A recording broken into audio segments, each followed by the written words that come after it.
Hi, welcome. On this video, I'd like to discuss the context of positive reinforcement. Now, here's the thing to understand about the process and making sure you're following a proper sequence, because the issue here really is about what the process represents to the majority of people who already are experiencing control issues. And so when they step into a process and this learning narrative becomes part of it, the problem is with how that frames up with how positive reinforcement aligns itself with these issues of control, and it really brings a person into conflict with relational change happening.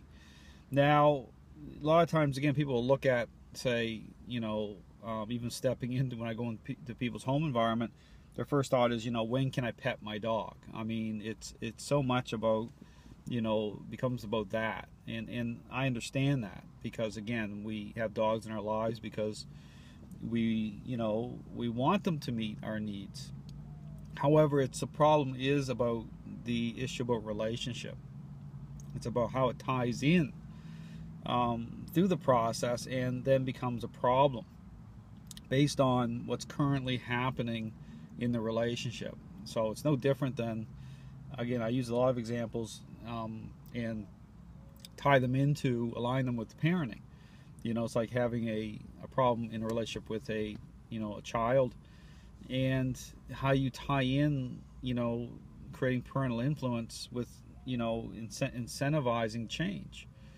You have to be very careful with that, because again, it can interfere in building bridges. And again, I'll use certain terms. You hear me talking about building bridges to the method. It's the same thing. It's about how the relationship is built.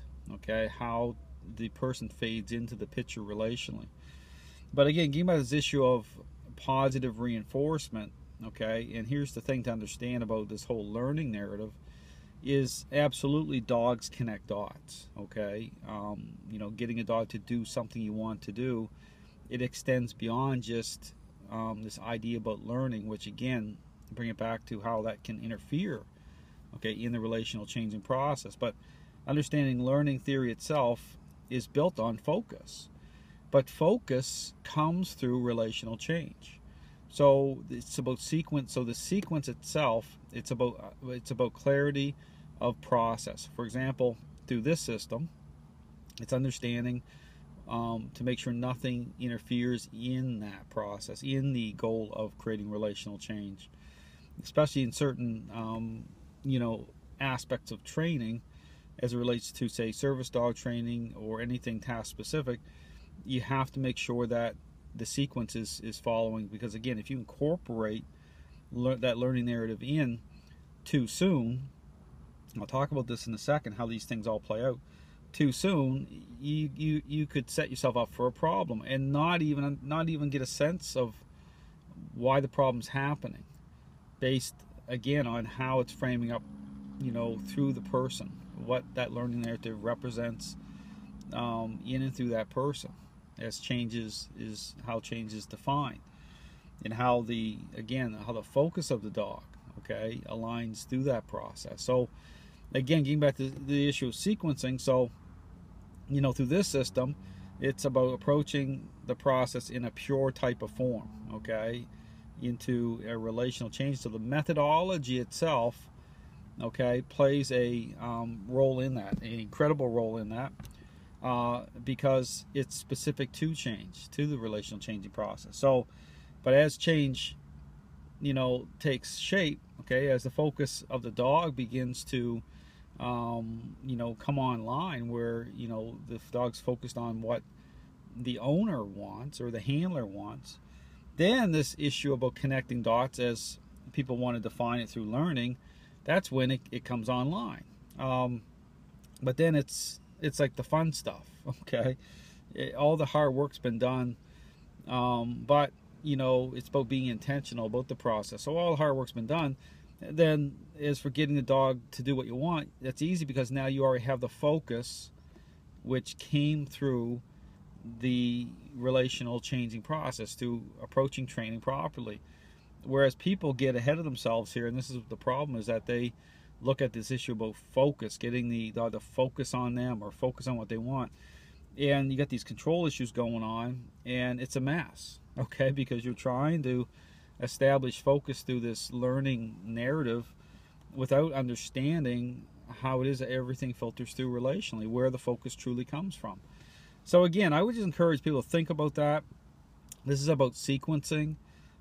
This system breaks things down that way so that, again, to make sure relational change happens. And then, you know, you can get into the fun stuff of getting the dog to connect with whatever dots you want, get the dog to do what you want. But it's still all about relationship. Just understand everything's about, you know, right. I talk about right relationship, being in harmony with nature that way. So anyway, just something to think about: sequencing, focus, the process, and the end game. Okay, it all follows. It has to follow a sequence, or it needs to follow a sequence.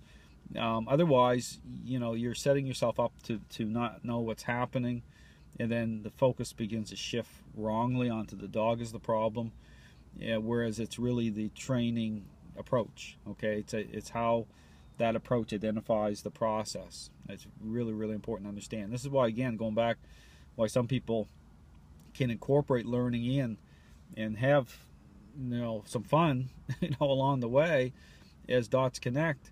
It's because of what's being emphasized. It's that natural alignment thing. So, you know, I can incorporate learning narrative in and not for it to create same type of problem because of how I think. And that's the kind of relational wild card, I call it. But it's not a wild card in the sense you can't predict. It's very intentional, very predictable.